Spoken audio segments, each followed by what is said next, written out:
Atas permintaan Steve Rogers, Tony Stark menunjukkan kepada sang kapten sebuah hologram dari file ayahnya tentang bagaimana The Maker selama 75 tahun telah merubah dunia mereka, terutama Amerika. Hologram itu dimulai dengan gambar ikonik dari Perang Dunia Kedua yang berjudul Raising the Flag on Iwo Jima, ketika terjadi Perang Pasifik antara Amerika dan Jepang, dilanjutkan dengan pengeboman Amerika atas kota Nagasaki dan Hiroshima. Setelah kedatangan The Maker, Steve menyaksikan pembangunan kota kecil Latveria yang dijadikan sebagai markas. Dilanjutkan dengan The Maker sebagai orang pertama yang menginjakkan kaki di bulan, dan pertemuan The Maker dengan Presiden Amerika kala itu, John F. Kennedy. Perubahan yang terjadi pada negaranya yang kini bernama North American Union itu disaksikannya selama 9 hari. Hai, selamat datang di Cerita Komik. Ini adalah isu kedua dari The Ultimate. Selamat menikmati. Hari itu tanggal 4 Juli, Gedung Putih tampak ramai dengan pengunjung.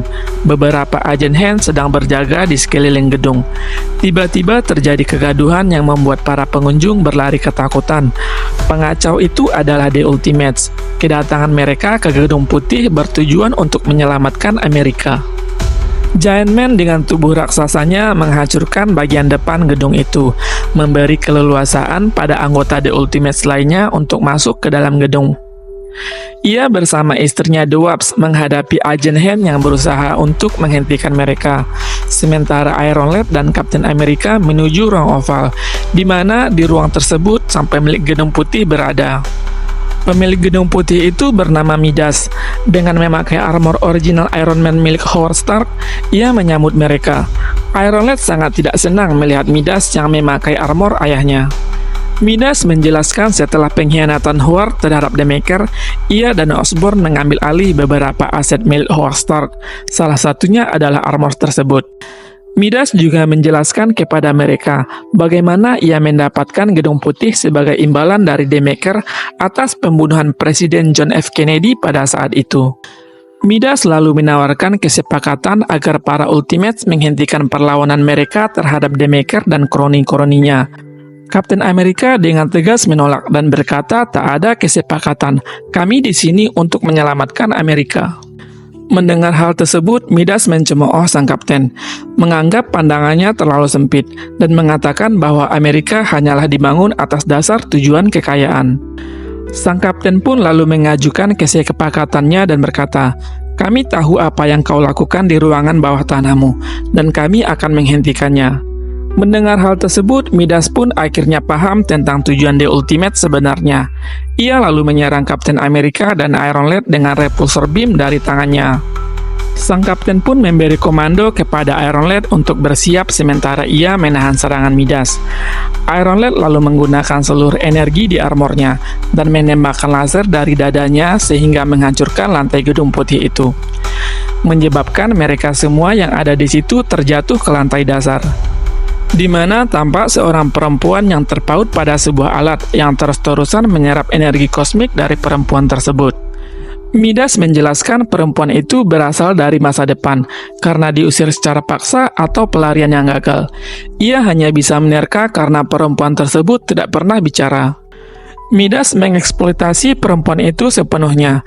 Mereka juga telah menciptakan penawar kanker yang berasal dari darah wanita tersebut. Energi kosmik yang digunakan armornya membuatnya menjadi tak terkalahkan. Dan juga sumber tenaga yang menerangi wilayah Virginia dan Maryland menggunakan energi kosmik yang berasal dari wanita itu.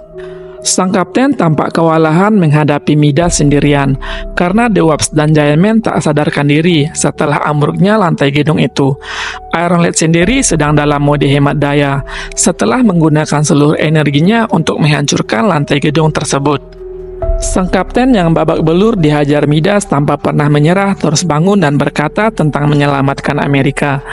Midas yang mendengar akan hal itu menjelaskan bahwa negara Amerika yang dibangun dari perbudakan itu sudah tidak ada dan digantikan dengan North American Union. Ketika hendak mendaratkan pukulan mematikan terhadap Kapten Amerika, The Wasp akhirnya siuman. Ia lalu menembakkan laser kejut dari pergelangan tangannya dan menghancurkan mesinnya mengikat perempuan itu. Seketika itu juga armor Midas pun mulai kehilangan kekuatan. Melihat hal itu, Kapten Amerika menggunakan kesempatannya untuk menghantamkan tamengnya ke bagian leher belakang Midas. Midas pun tersungkur dengan leher yang patah. Tanpa energi kosmik, armornya yang terbuat dari emas hanyalah besi lunak. Midas selalu memperingatkan The Ultimates jika membawa wanita itu.